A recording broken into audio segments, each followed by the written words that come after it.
نحمدك يا مجيب كل سائل والصلاة والسلام على سيد الأنبياء والمرسلين وعلى آله وأصحابه وأزواجه وعلماء ملته أجمعين أما بعد فأعوذ بالله من الشيطان الرجيم بسم الله الرحمن الرحيم قال الله تبارك وتعالى في القرآن المجيد والفرقان الحميد في شان حبيبه عليه الصلاة والتسليم إن الله وملائكته يصلون على النبي يا أيها الذين آمنوا صلوا عليه وسلموا تسليما الصلاة والسلام عليك يا سيدي يا رسول الله الصلاة والسلام عليك يا سيدي يا حبيب الله الصلاة والسلام عليك يا سيدي يا شفيع المذنبين الصلاة والسلام عليك يا سيدي يا رحمة للعالمين الصلاة والسلام عليك يا سيدي يا جد الحسن والحسين مولاي صل وسلم دائما أبدا على حبيبك خير الخلق كلهم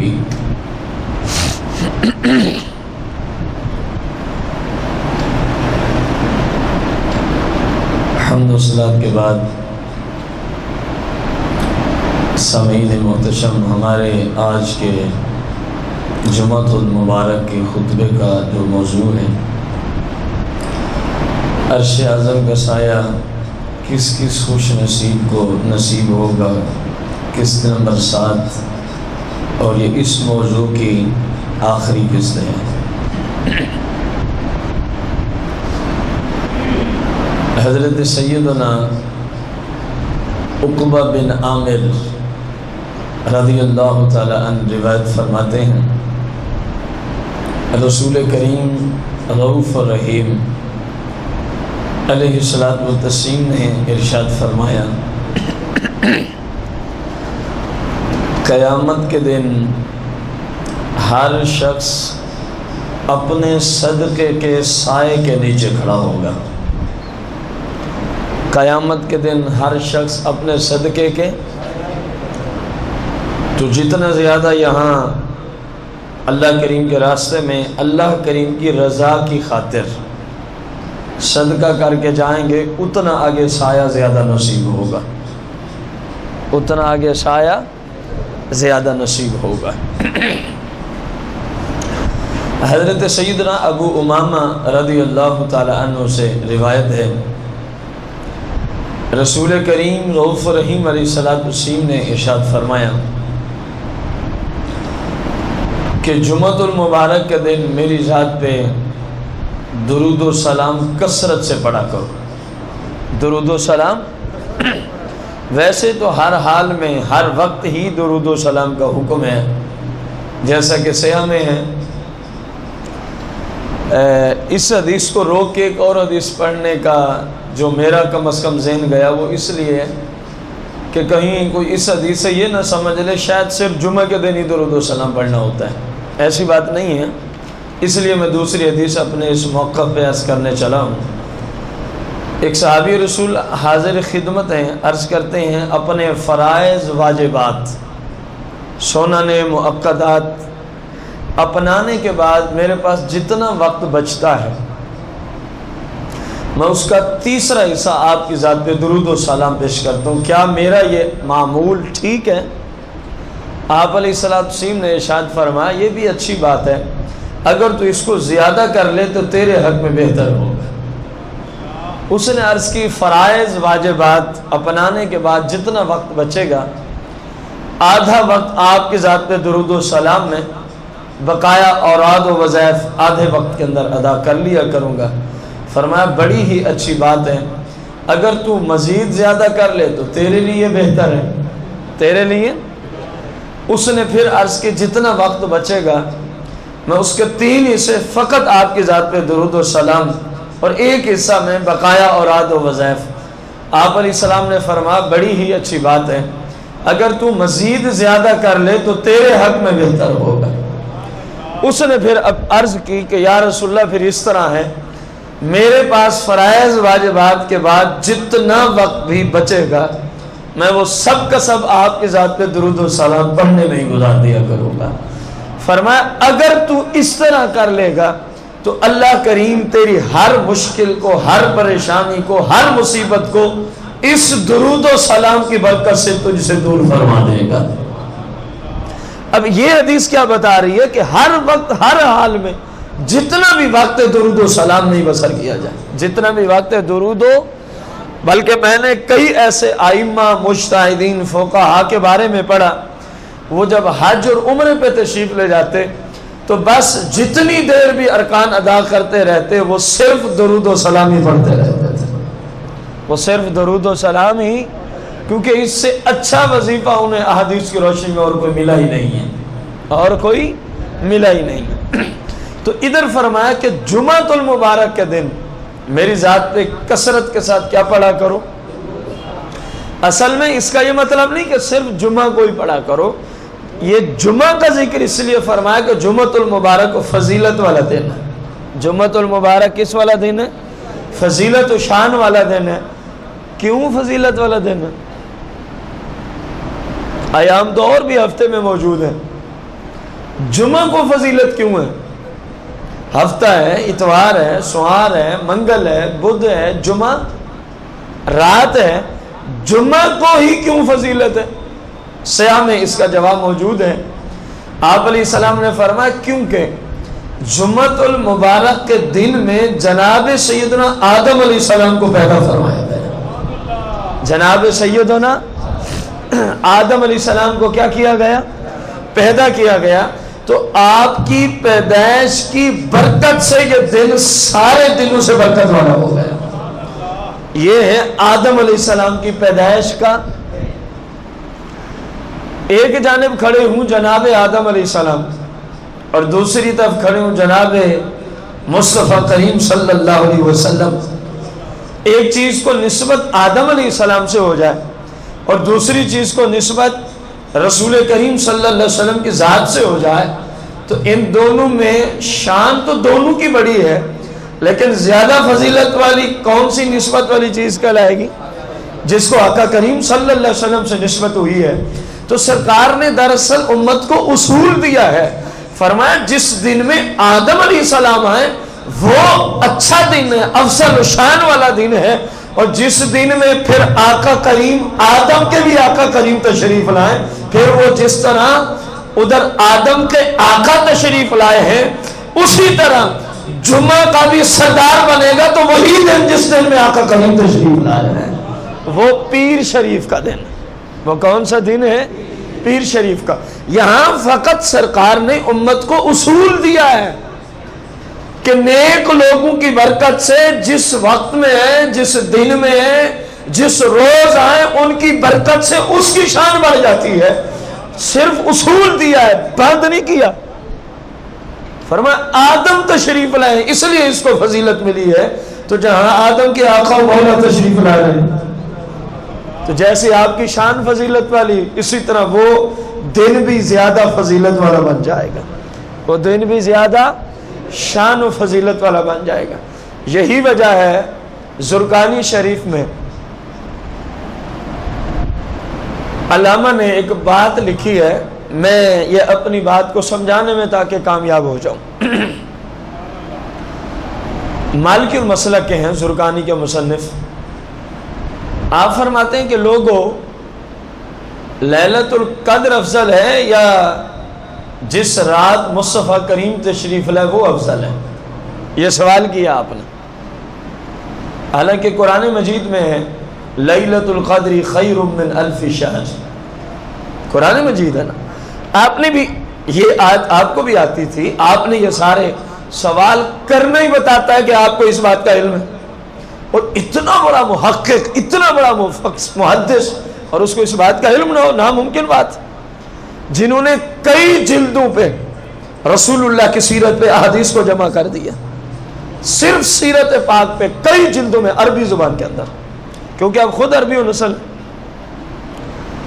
اندازہ لگائیں، آپ فرماتے ہیں کیا لیلۃ القدر کی رات افضل ہے یا جس رات رسول اللہ تشریف لائے ہیں؟ اب میرا وہ موضوع تو نہیں کہ میں وہ ساری بات یہاں لاؤں، البتہ اتنا آپ کو بتا دوں، آپ نے 3 وجوہات کو بیان کیا، فرمائی ایک وجہ یہ ہے، دوسری وجہ یہ ہے، تیسری وجہ یہ ہے کہ لیلۃ القدر سے بھی وہ رات افضل ہے جس رات میں مصطفیٰ کریم تشریف لائے ہیں، جس رات میں مصطفیٰ کریم تشریف لائے ہیں۔ ان میں سے آپ نے ایک دلیل یہ بھی رکھی، فرمایا لیلۃ القدر ملی کیوں ہے، کس کے توسل سے ملی ہے؟ فرمایا کسی کو سمجھ نہ آئے تو میں دلائل بھی ساتھ دوں۔ لیلۃ القدر کی فضیلت کو ماننے والوں، فرمایا تمہیں یہ کس کے وسیلے سے ملی ہے؟ مصطفیٰ کریم کے صدقے سے ہی ملی ہے نا، آپ تشریف لائے، آپ کی برکت سے ملی ہے، پہلے کیوں نہیں کسی کو ملی؟ 1,00,000 کم و بیش 24,000 پیغمبر تو پہلے بھی تشریف لا چکے تھے، کسی امت کو، کسی نبی کو یہ رات کیوں نہیں ملی؟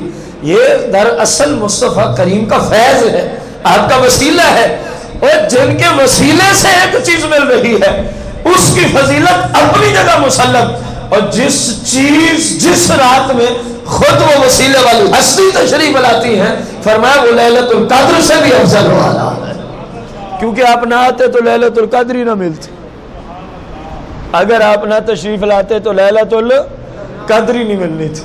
تو سرکار دو جہاں علیہ السلام نے فرمایا جس نے میری ذات پہ، حدیث کا آخری حصہ پڑھنے لگا، جس نے میری ذات پہ، اب یہی حصہ بھی بتا رہا ہے کہ یہ کثرت سے درود و سلام پڑھنے کا حکم صرف جمعے کو نہیں ہے، اگلا حصہ ہی بتا رہا ہے، فرمایا جس نے دنیا میں میری ذات پر کثرت کے ساتھ درود و سلام پڑھا ہوگا، قیامت کے دن وہ میرے بالکل قریب کھڑا کر دیا جائے گا، قیامت کے دن وہ میرے بالکل، اور مصطفیٰ کریم کہاں ہوں گے؟ عرش اعظم کے، اور جس کو قیامت کے دن رسول اللہ کا ساتھ نصیب ہو جائے اس سے زیادہ بھی کوئی خوش نصیب نہ ہو سکتا ہے۔ اندازہ لگا عمل کیا دیا ہے، فرمایا کثرت سے درود و سلام پڑھتے ہیں، کثرت سے درود و، ہمارے بزرگوں نے لکھا ہے باپ اور بیٹا سفر میں ہیں، باپ اور بیٹا، بات طویل ہے، میں مختصر کرتے ہوئے اپنے درود کے اوپر ایک واقعہ پیش کرتا چلوں۔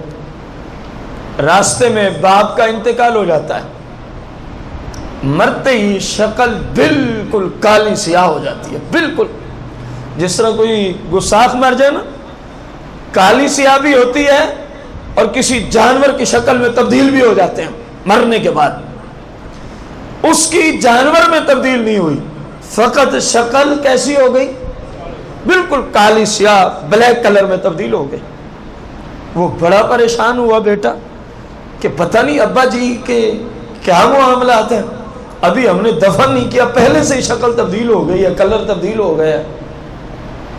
فرماتے ہیں بس جنگل کا راستہ تھا، میں بڑا ہی پریشان بیٹھا تھا، تو اچانک میں نے دیکھا، اچانک کوئی نور برسارتی ہوئی ایک ہستی تشریف لاتی، اور میرے والد محترم کے چہرے پہ یوں اپنا دست شفا پھیرتے ہیں، جیسے یوں ہاتھ پھیرا، وہ کالا سیاہ چہرہ اب نور برسانے لگا ہے۔ اب وہ ہستی جانے لگی تو میں نے پوچھا، اے مقدس ہستی، اس حالت میں ہماری مشکل کشائی کرنے والے، اس مشکل وقت میں ہماری مشکل کو دور کرنے والے اور اتنی بڑی مصیبت کو دور کرنے والے، کم از کم اپنا تعارف تو کراتے جائیے۔ آگے اس مقدس ہستی نے فرمایا تو مجھے نہیں پہچانتا، میں تیرا بھی آقا ہوں، تیرے ابے کا بھی آقا ہوں، میں مصطفیٰ کریم ہوں۔ یا رسول اللہ یہ ابے کی حالت پہلے ایسی کیوں تھی؟ فرمایا اس کے اعمال ہی کچھ ایسے تھے، اس کا کردار ہی کچھ ایسا تھا جن کی وجہ سے اس کا چہرہ کالا سیاہ کر دیا گیا۔ تو یا رسول اللہ پھر یہ کرم کیسے ہوا؟ آپ آئے اور اس کا چہرہ کالا نورانی کر کے چلے ہیں۔ فرمایا تیرے باپ میں ایک اچھی عادت تھی، یہ میری ذات پہ درود و سلام کثرت سے پڑھا کرتا تھا، میری ذات پہ درود و سلام کثرت سے پڑھا کرتا تھا۔ اس حدیث نے بھی ہمیں یہی سمجھایا، دیکھو قیامت کے دن کتنا ہولناکیوں کا دن ہے، کتنا بڑی مشکلات کا دن ہے، کتنی بڑی مصیبتوں بلکہ مصیبتوں کے پہاڑ ٹوٹ رہے ہوں گے، پریشانیوں کے پہاڑ ٹوٹ رہے ہوں گے۔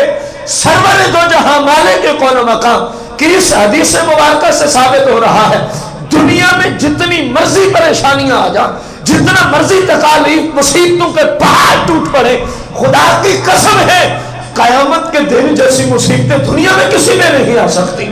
محشر کے دن جو پریشانیاں ہوں گی، جو مشکلات کا سامنا ہوگا، کائنات میں اولین و آخرین سب کی مشکلات کو اکٹھا کر دیا جائے، قیامت کی ایک بندے کی مشکل ساری کی مشکلات سے بڑی مشکل ہوگی، بڑی پریشانی اور مصیبت ہوگی۔ اور بھائیوں حدیث سے سمجھو، جب درود و سلام کی برکت سے قیامت کے دن کی ہولناکیاں دور ہو رہی ہیں، قیامت کے دن کی مصیبتیں دور ہو رہی ہیں، قیامت کے دن کی پریشانیاں مشکلیں دور ہو رہی ہیں، سرکار فرماتے ہیں جو کثرت سے پڑھے گا قیامت کے دن وہ میرے ساتھ کھڑا کر دیا جائے گا۔ اور قیامت کی مشکلات درود و سلام سے دور ہو رہی ہے۔ یہ دنیا کی چھوٹی چھوٹی مصیبتیں، یہ دنیا کی چھوٹی چھوٹی مشکلات، یہ چھوٹے چھوٹے غم، یہ کس طرح دور نہیں ہو سکتے؟ تو محبوب کی ذات پہ کثرت سے درود و سلام پڑھ کے تو دیکھ، اندازہ لگائے نا، پوری دنیا اولین و آخرین کی مصیبتیں دنیا کی اکٹھی کر لی جائے، قیامت میں ایک بندے کی مشکل کا مقابلہ نہیں کرتی، ایک بندے کی تکلیف کا مقابلہ یہ کم ہے، وہ زیادہ ہے۔ وہ کیا ہے؟ زیادہ ہے۔ تو جب پوری دنیا کی تکلیفیں ایک بندے کے قائم مقام نہیں ہو سکتی، جس وظیفے کی برکت سے وہ مشکلات دور ہو رہی ہے، تو پھر یہ تو چھوٹی چھوٹی باتیں ہیں جو دنیا میں پریشانیاں ہیں۔ لیکن بندے کو اخلاص، بندے کو رسول اللہ کی نسبت، رسول اللہ کا حقیقی غلام ہونا چاہیے۔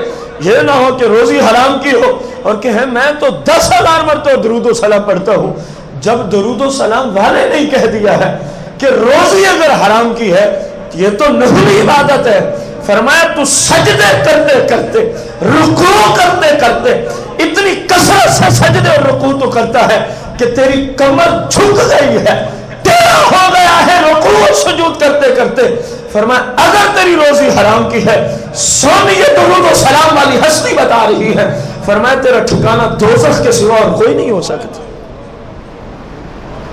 آج لوگ سوالات پیش کرتے ہیں، مختلف انداز سے مختلف دروازوں کو جا کے دستک دیتے ہیں، مجھے روحانیت نہیں نصیب ہو رہی، مجھے سرکار کا دیدار نہیں نصیب ہو رہا، میری کوئی روشنی والا معاملہ نہیں ہو رہا۔ اور یہ کیا کر سکتے ہیں جو خود منہ کھول کے مریدوں کی طرف دیکھتے ہیں، کون کہاں سے آتا ہے، میرے منہ میں کوئی لقمہ لاتا ہے۔ انہوں نے آپ کو کیا روحانیت سکھانی ہے؟ یہ اس زمانے کے 2 نمبر بدماش، چور، ڈاکو پیر، انہوں نے ہمیں کیا اسلام سکھانا ہے؟ اگر تو روحانیت چاہتا ہے، اگر تو رسول اللہ کا قرب چاہتا ہے، اگر تو چاہتا ہے تو جو رسول اللہ کا دیدار ہو، رسول اللہ کی باتیں ماننا تیرا کام ہے۔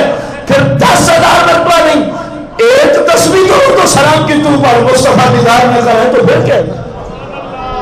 جو طریقہ ہے ہم نے تو اس کو ہی چھوڑ دیا۔ یہ صرف میں نے حلال روزی پہ بات کی ہے، یہ سارے شعبے ابھی اور کریں۔ صحابی رسول جو ہے، یا رسول اللہ میرا دل کرتا ہے جو بھی دعا کروں قبول ہو جائے، فرمایا 2 کام کرنے ہوں گے، حلال کھانا ہوگا اور زبان سے کبھی جھوٹ نہ بولنا۔ دیکھو اپنے زمانے کی طرف نسبت کرو، یہ دونوں چیزیں مفقود نظر آتی ہیں، الا ماشاءاللہ۔ ایسے ہے کہ نہیں؟ بات بات پہ جھوٹ، چھوٹی چھوٹی مجبوریوں پہ جھوٹ، چھوٹی چھوٹی وجوہات کی بنا پہ جھوٹ، اور وہ اس کو جھوٹ ہی نہیں تصور کرتا، گناہ ہی نہیں سمجھتا۔ اور ادھر کیا فرمایا؟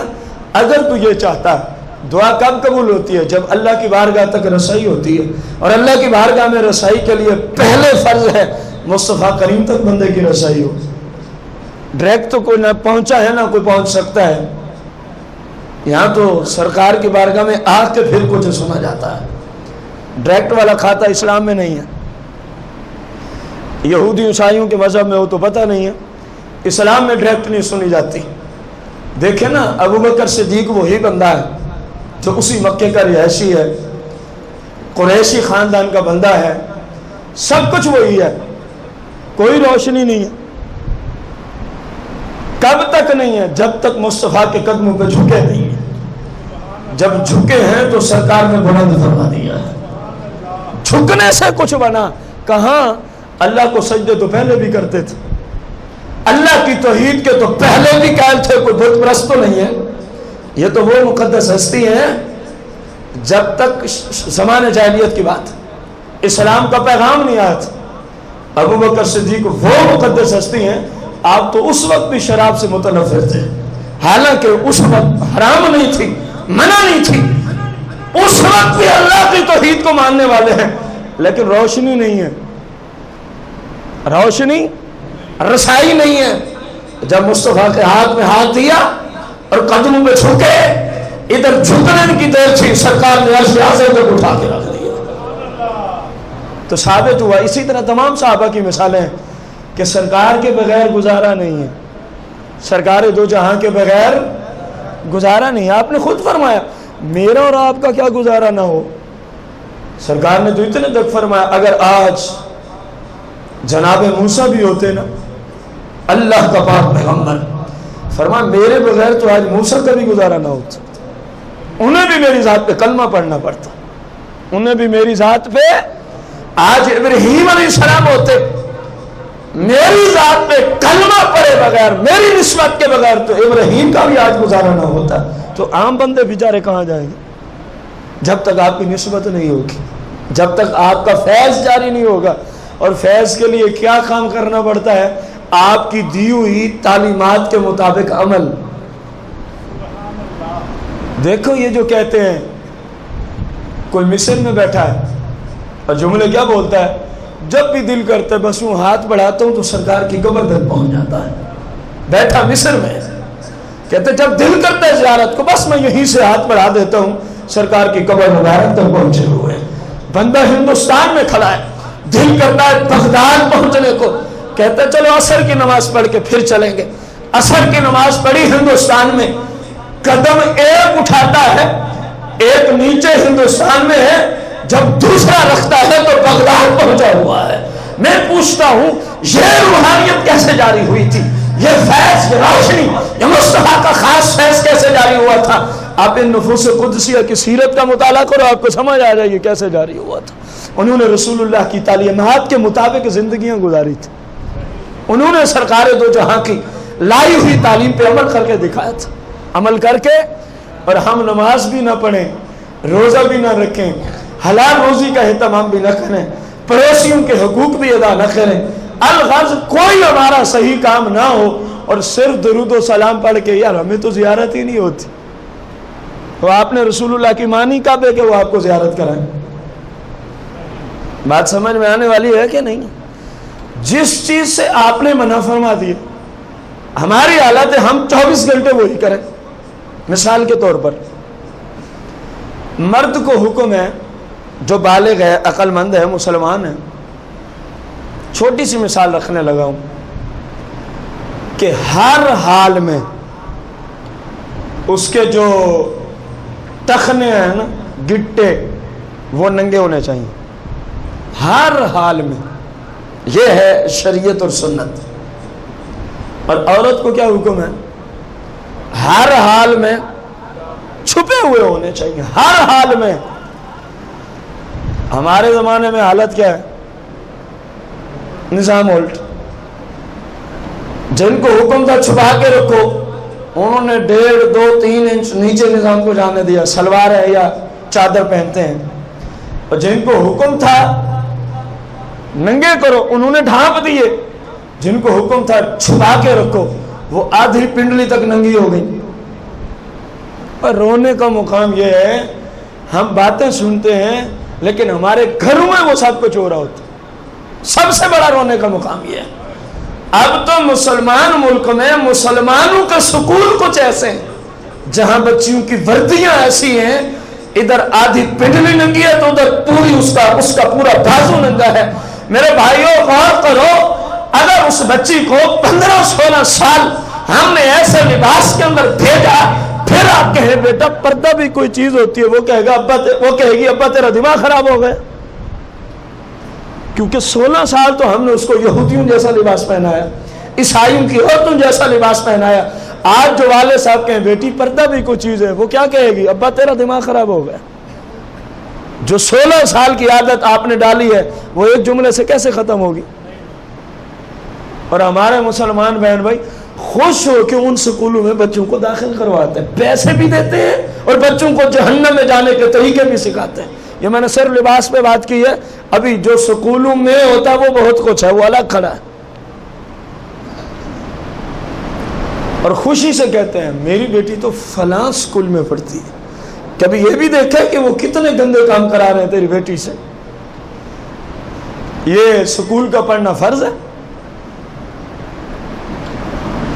جو فرض ہے معاملہ وہی ہے، برعکس جو ضروری ہے ان کو چھوڑ دیا، جو غیر ضروری ہے ان کو اس درجے تک بھی لے لیا، بھلے اللہ رسول کی لعنت بھی پڑے تب بھی نہیں چھوڑیں گے، تب بھی نہیں چھوڑیں گے۔ کب سوچیں گے؟ جب اسرائیل علیہ السلام آپ پہنچیں گے، پھر تو وقت نکل جائے گا، ابھی ٹائم ہے۔ مسلمانوں کے ملک میں، مسلمانوں کے گھروں کے قریب ایسے سکولوں میں جو سینکڑوں کی تعداد بچیوں کی، وہ بچیاں کسی ہندو کی ہیں جن کے لباس یہ ہیں، وہ بچیاں کسی سکھ کی ہیں پڑھنے والی؟ مسلمانوں کی ہوں گی نا۔ معاشرہ جو مسلمانوں کا ہے، علاقہ جو مسلمانوں کا ہے، چاہیے تو یہ تھا کہ مسلمان اس سکول کا بائیکاٹ کرتے کہ تیرا لباس ہے کافروں جیسا، یہاں کوئی بندہ داخل نہیں کرائے گا، اس کو مجبوراً اسلامی لباس کی پابندی کروانا لازم ہو جاتا۔ لیکن یہ تو خوش ہو گئے، اور بڑے ہائی کلاس کا سکول ہے جی۔ اور کیوں؟ وہاں وردی وہ ہے جو امریکہ میں چلتی، اور بڑے ہائی کلاس کا سکول کیوں ہے؟ اور جی وہاں تعلیم ایسی ہے جس طرح امریکہ کی یونیورسٹیوں میں ہوتی ہے۔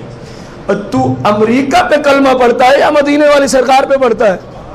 24 گھنٹے جو امریکہ کا پٹھو تو بنا ہوا ہے، تجھے ہر وہ گھند اچھا لگتا ہے جو امریکہ کی تنویاں کر دیں۔ خدا کا خوف کر، تیرے لیے وہ سیرت ہے جو مصطفیٰ نے عطا فرمائی ہے، تیرے لیے نمونہ اور ماڈل وہ طریقہ ہے جو مصطفیٰ کی بیویوں نے عطا فرمایا ہے، جو مصطفیٰ کریم کی بیٹیوں نواسیوں نے عطا فرمایا ہے۔ بتا تو صحیح، کبھی وہاں بھی چیزیں نظر آتی ہیں؟ یہ خوش ہیں، 2.5 3 ہزار روپیہ ماہانہ فیس بھی دیتے ہیں، بعض سکولوں میں تو 10 12 ہزار روپیہ فیس دینی پڑتی ہے، اور کام سارا یہودیوں والا چل رہا ہے۔ یہ خوش ہے میری بیٹی فلاں جگہ پڑھ رہی، میرا بیٹا فلاں جگہ پڑھ رہا، پیسے بھی لگ رہے ہیں، جہنم بھی خرید کر رہے ہیں۔ یہ ہیں اعلیٰ قسم کے عاشق رسول۔ ان سے پوچھو تو کہیں زمانے میں مجھ سے بڑا عاشق رسول ہی کوئی نہیں۔ جملے یہ ہوں گے۔ عشق صرف داؤں سے نہیں نصیب ہوتا، ان سے پوچھ جنہوں نے عشق کی عین کو پایا ہے فقط، ان سے پوچھ پھر کیا کچھ چھوڑنا پڑتا ہے، ان سے پوچھ پھر کیا کچھ کرنا پڑتا ہے۔ کریں اپنی مرضیاں اور بندہ کہ ہم غلام ہیں مصطفیٰ کے، یہ تو بڑی غلط بات ہے، یہ تو بڑی غلط بات ہے۔ عجیب بات ہے، یورپ ممالک میں کچھ ملک ایسے ہیں، کچھ ملک جہاں مسلمان عورتیں پردہ کریں تو پردہ کرنے پہ ان کو ٹیکس ادا کرنا پڑتا کہ آپ نے پردہ کیوں کیا ہے، اس کے پیسے دینے پڑتے۔ بات سمجھ رہے ہیں آپ؟ اور وہاں ننگی پھرنے والی عورتوں کو گورنمنٹ کی طرف سے پیسے ملتے ہیں کہ تم نے ننگا پھرنا ہے۔ مر جانے کا مقام تو ہے ادھر والوں کے۔ جب انہوں نے دیکھا ان کی ننگی عورتوں کو، انہوں نے کہا ہماری بھی ننگی ہونی چاہیے، اور وہ تو کافر ہیں، وہ تو اللہ کو ایک نہیں مانتے، وہ تو رسول اللہ کے گستاخ ہیں۔ تم تو مسلمان ہو، کچھ تو حیا کرو، کچھ تو شرم کرو۔ لیکن حیا اور شرم کا تعلق ہے ایمانیات سے۔ جب ایمانی بندے کا اتنا کمزور ہو جائے، آخری سٹیج پہ جا پہنچے، تو حیا کہاں سے آئے گا؟ حیا ہو تو بندہ گناہوں سے بچتا ہے، حیا ہو تو بندہ گناہوں سے، اللہ کا خوف ہوتا ہے۔ جب حیا ہی ختم ہو گیا تو کیا خوف ہے، کیا گناہوں سے بچنا؟ جو چل رہا ہے سب ٹھیک ہے، جو چل رہا ہے مسلمان کے لیے یہ ٹھیک نہیں ہے۔ مسلمان کو اپنی حالت تبدیل کرنی ہوگی، مسلمان کو اپنی حالت تبدیل کرنی ہوگی۔ وہ دیکھ مسلمان ہوتے ہیں ایسے، جب گھر تشریف لائے، ایک صحابی کی بات، بیوی بالکل پردے کی حالت میں ہے، لیکن گھر کے باہر والے دروازے پہ نکلی ہوئی کھڑی ہیں، سختی سے پوچھتے ہیں کہ باہر آنے کی وجہ کیا ہے، حالانکہ باپ پردے ہیں۔ ناراض ہو جاتے ہیں صحابی رسول اپنی بیوی سے، گھر سے باہر تو کیوں نظر آ رہی ہے؟ اس نے کہا میرے سرتاج اندر دیکھ، میں خوشی سے باہر نہیں ہے۔ جب اندر گئے تو بہت بڑا اژدہا سانپ ہے، فرمایا میں تو اس کے خوف کی وجہ سے باہر کھڑی ہوں، کھڑی بھی باپرد ہے۔ ایمان اس چیز کا نام ہے۔ آتے ہی اس کو ڈانٹا ہے کہ آپ باہر کیوں ہیں، اور ہم تو خود بے پردہ اپنے ساتھ بٹھا کے گھمانے لے جاتے ہیں۔ یہ جی طبیعت کا مسئلہ ہے، اس لیے روزانہ واک کرنے جاتے ہیں، پردہ کرتے ہیں تو پتہ نہیں کیا کیا مصیبتیں ان پہ ٹوٹ پڑتی ہیں اگر وہ پردہ کریں۔ ان کی ساری واقعی کو قبر والے فرشتے نکال کے رکھ دیں گے۔ کوئی عجیب نظام ہے یار، ہر وہ کام ہم نے کرنا ہے جو اللہ رسول نے جس سے روکا ہے۔ کیا ہم مسلمان نہیں ہیں؟ کیا اللہ رسول نے جس کام سے روکا ہے وہ مسلمانوں کا نصاب نہیں ہے؟ اپنے ہاتھوں سے ہم پیسے لگا کے وقت ضائع کر کے حرام کام خرید رہے ہیں، بیٹیاں بھی ساتھ، بیویاں بھی ساتھ، بہنیں بھی ساتھ، سارے گھر والے ساتھ ہیں، لیکن حیا نہیں ہے۔ لیکن حیا، سوچ لینا یہ جملہ کہاں کہاں تک کام کرے گا، سوچ لینا، میں تفسیر تو نہیں بیان کر سکتا ہر بات کی۔ اپنے ہاتھوں، آخر ہم مسلمان ہیں بھائیو، غور کرو، ہم نے ایک دن مر جانا ہے، اور قبر و آخرت میں جو کچھ کیا اس کا کیا دینا ہے ہم نے؟ یہاں ہمیں بے لگام نہیں چھوڑا گیا، جو جی میں کرو۔ قال النبی صلی اللہ علیہ وسلم الدنیا سجن المومن وجنت الکافر، کما قال النبی علیہ السلام۔ یہ کیوں فرمایا؟ مومن کے لیے دنیا قید خانہ ہے۔ آپ کہہ رہے ہم تو آزاد ہیں، وہ قید خانہ ان سلاخوں کا نام نہیں ہے جو جیلیں بنی ہوئی ہیں۔ اصل قید خانہ کیا ہوتا ہے؟ جہاں پر کچھ پابندیاں ہوں، جہاں پر کچھ پابندیاں ہوں۔ اصل قید خانہ کیا ہوتا ہے؟ جہاں پر کچھ پابندیاں ہوں۔ اب دنیا پوری مومن کے حق میں کیا ہے؟ قید خانہ ہے۔ تو مطلب کیا ہے؟ اپنی مرضی سے نہیں، یہاں پر کچھ پابندیاں ہوں گی، اللہ اور اس کے رسول کی طرف سے کیا ہوں گی؟ فلاں کام نہیں کرنا، یہ پابندی ہے، فلاں کام نہیں کرنا، یہ پابندی ہے، فلاں کام اس طرح نہیں کرنا، یہ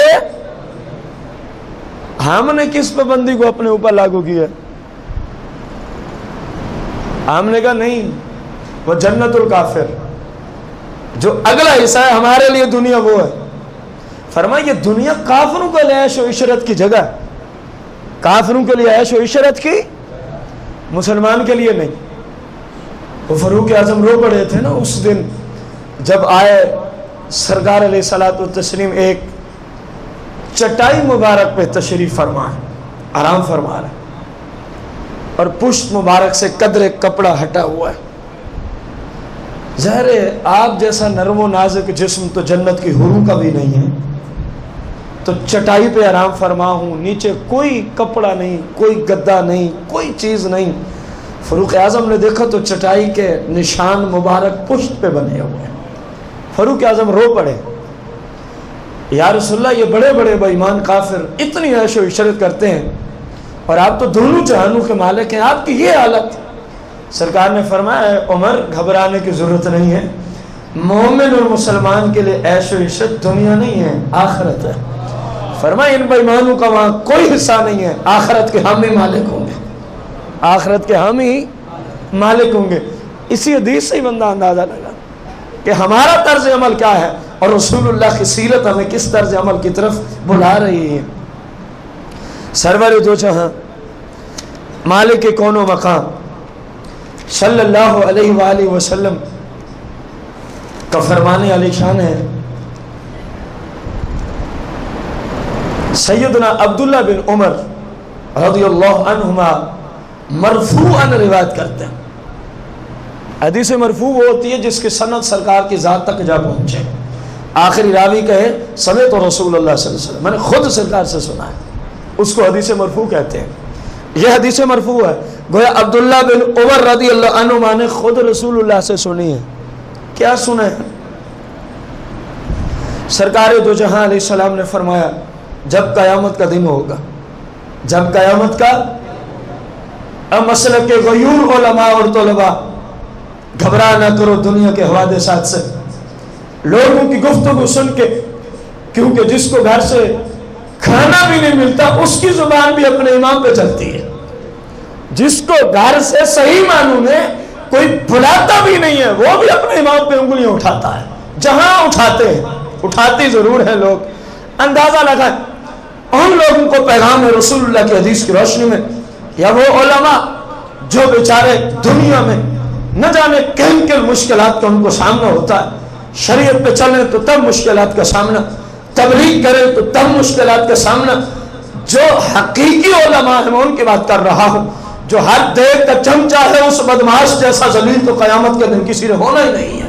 حقیقی علماء کی بات ہے، کوئی مرتا ہے مر جائے، کوئی ناراض ہوتا ہے ہو جائے، کسی نے جو کہنا ہے کہہ دے، لیکن جو حق بات کہنے سے پیچھے نہ ہٹے وہ علماء کی بات ہو رہی ہے۔ رسول اللہ ان کی شان بیان فرما رہے ہیں، ان کو عزت اور رتبہ، کیوں؟ جو پوری زندگی میں سسکیاں بھر بھر کے مر گیا ہو، جو پوری زندگی میں مختلف انداز سے پریشانیاں اٹھا کے مر گیا ہو۔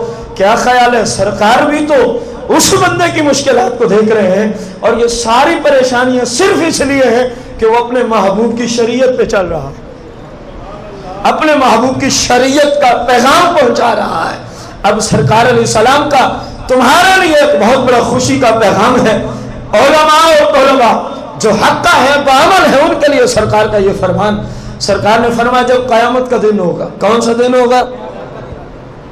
محشر کا دن لگا ہوا ہے، لوگوں کی مٹیاں پلیت ہو رہی ہیں، ننگے جسم، ننگے بدن، ننگے پاؤں محشر کی اور شدید ترین گرمی میں کھڑے ہیں، پسینے میں ڈبکے ہوئے مر رہے ہیں۔ سرکار نے فرمایا اس دن اللہ کے فرشتوں کو حکم ہوگا، اور سامنے سونے کی کرسیاں بچھاؤ، کیا بچھانی ہے؟ سونے کے صوفے بچھا دو۔ کس دھات کے بنے ہوئے ہوں گے؟ سونے۔ سرکار نے فرمایا وہ سونے کے صوفے بچھا دیں گے، ان پر چاندی کے کبے بنے ہوئے ہوں گے جو یاقوت اور موتیم اور زمرد سے جڑی ہوئی خوبصورت وہ محل کی جانب صوفے کی شکل و صورت پیش کر رہی ہوں گی۔ سرور دو جہاں علیہ السلام نے فرمایا پھر ان پہ خاص قسم کے جنتی پردے لٹکا دیے جائیں گے، خاص قسم کے جنتی پردے لٹکا دیے جائیں گے۔ رسول کریم رؤوف الرحیم علیہ السلام نے فرمایا جب یہ بچھا دیے جائیں گے یہ سارے تخت و تاج، پھر اللہ فرشتوں کو حکم دے گا اعلان کرو محشر میں کہاں ہے رسول اللہ کی امت کے علماء، کہاں ہے رسول اللہ کی امت کے علماء، فضلاء، خطباء، محدثین، مفسرین، مجتہدین، فقہاء، مفتیان کرام، علماء عزیز شان۔ اعلان کر دو اہل محشر میں جس نے رسول اللہ کی شریعت کا علم سیکھا تھا اور اس پہ عمل کیا تھا اور سرکار کی شریعت کے مطابق زندگی بھر تبلیغ کرتا رہا، ان سب کو بلاؤ، اللہ تمہیں بلا رہا۔ یہ چھوٹی سی زندگی کی تکلیفیں پھر کیا کریں گی؟ علماء کو بھی چاہیے کہ حق پہ ڈٹ جائیں، علماء کو چاہیے خودداری کا ثبوت پیش کریں۔ یہ چھوٹی چھوٹی مشکلات کچھ بھی نہیں کرتی، دیکھو تو صحیح تمہاری کتنی عزت ہوگی جس دن اللہ کا پیغام آئے گا۔ اتنا کچھ بچھانے کے بعد اس امت کے علماء کہاں ہیں؟ اس امت کے علماء کہاں ہیں؟ فرشتے ندا دیں گے، علماء باہر آئیں گے لوگوں سے، فرشتے کہیں گے اللہ کا فرمان ہے یہ جو سامنے سونے کے تخت ہیں نا جنتی پردوں سے جن کو سجا دیا گیا ہے، یہ سرکار کی امت کے علماء کے لیے سجے ہوئے ہیں، آؤ ان تختوں پہ بیٹھ جاؤ، آؤ ان تختوں پہ بیٹھ جاؤ۔ علماء بیٹھ جائیں گے، علماء ذیشان کیا کریں گے؟ لیکن سرکار دو جہاں صلی اللہ علیہ وسلم نے حدیث کے آخر میں ایک شرط لگائی ہے،